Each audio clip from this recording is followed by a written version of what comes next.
what to think. Okay, Maybe Keith, you're still being selfish because I didn't explain to you why you have to give more. America, I wish I was talking to Keith Abloh on Monday, because if he just said this after you'd see our documentary, our special tomorrow, this would make you break out in a cold sweat, because we're talking about progressives, communist, Marxist, people like Che and Fidel and everybody else. That was their philosophy, that, you know, people just, you know, they're going to be dumb and they're just not going to do it. And you know what? I'm just going to keep talking to them. But if they don't get it, I mean, they're just going to be some, and they're going to stand in the way, and we're just going to have to deal with those people. I mean, that's a pretty scary thing to say. Well, if you look at a person who sees himself as a very strong parent to children who need direction, and then you add in, and I'm not diagnosing the man, and I don't pretend to have made a complete study here, Glenn, but if you add in a dose of narcissism, you can see that too, because after all, the president said of Scott Brown's election here in the great state I call home, Massachusetts, he said the same anger in the voters that brought this man to office is what brought me to office. That's like somebody hearing from his wife that the marriage is a disaster and he should leave in favor of her new husband, and saying, well, love brought all of us together, didn't it? Well, no, no, no, I don't like our marriage. That's why you're being asked to leave. I have a new lover. He doesn't internalize that. What he says is, no, it has nothing to do with me. Okay. I won't internalize that criticism. All right, help me out on this, because the question that the case that we've been laying out on this program for a year now, and I think we've made a pretty solid case on it because of who he surrounds himself with. The guy is a radical. He is a Marxist, radical, revolutionary, or at least the people around him are, and I think I don't know, maybe he's the kind of guy who's like, yeah, I'm kind of with them. I don't know. But the people around him and designing some of the things, they are radicals. Is that who you think he is? Do you see any telltale signs? I mean, you know, here, I've never heard anybody ask this question.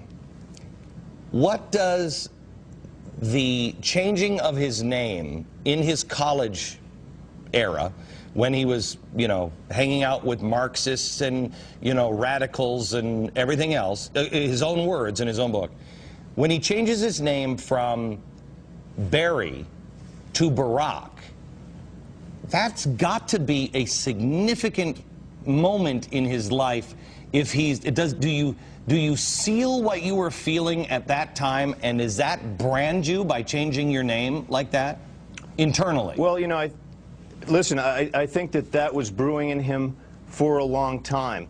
After all, he has said, and I think you have a quote, I came with notes from President Obama on his childhood, in which he says, I don't want to romanticize it. I mean, it was a 15 or 16-year-old kid getting high.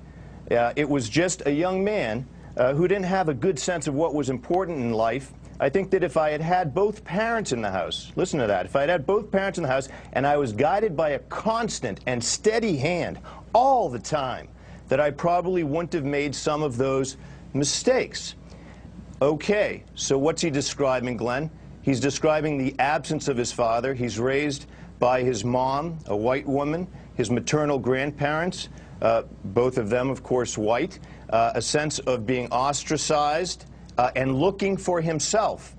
So the name change that comes eventually is his grasping at that and his inviting into the fold these very strong, radical voices of men. They're males with strong, radical voices. Also goes with reclaiming the name Barack. Hang on just a second, because I mean it's cool to listen to two white, you know, like, hey, you know what I think it means? Oscar is over here on camera 3, and I just saw Oscar go, no. You buy any of this, Oscar? We got too caught up in the race thing. Well, I don't think that's, he's saying I think you're too caught up in the race thing. Is this a race thing, Keith? Well, listen, let me say this about that. We can use Barack's own words. I think you have a quote from him, a clip, actually, a soundbite about his grandmother. Give me the clip. Give me the clip. Okay, he said, who once confessed her fear of black men who passed her by on the street, and who on more than one occasion has uttered racial or ethnic stereotypes that made me cringe. Okay, so what does that tell you? Well, here's what it tells me. Listen, don't call it race. Just call it being unsafe as a child. The people who are raising you have the ill temper, the bad judgment to make untoward comments toward people who bear physical characteristics like yours. You could have been handicapped and had that same kind of terrible thing said about other people struggling against the odds, and it would have branded you and hurt you. And you wouldn't have relied on those people. You know what you would have said? I need a stronger hand. Just like what he told us. If I had had people watching me every minute, guiding my hand every moment, well, guess what? That's who he's become. And who is it in his life that he looks to for that kind of sustenance and guidance? The Reverend Wright, Andy Stern, and others who can say things with vitriolic fervor and who are strong male figures who have it in for the establishment. The establishment hurt our president. His family wounded him deeply. All right. Keith, next time tell me what you really think. Thank you. Thank you very much. Thank you very much. All right. Now, how many times have we said, watch the other hand?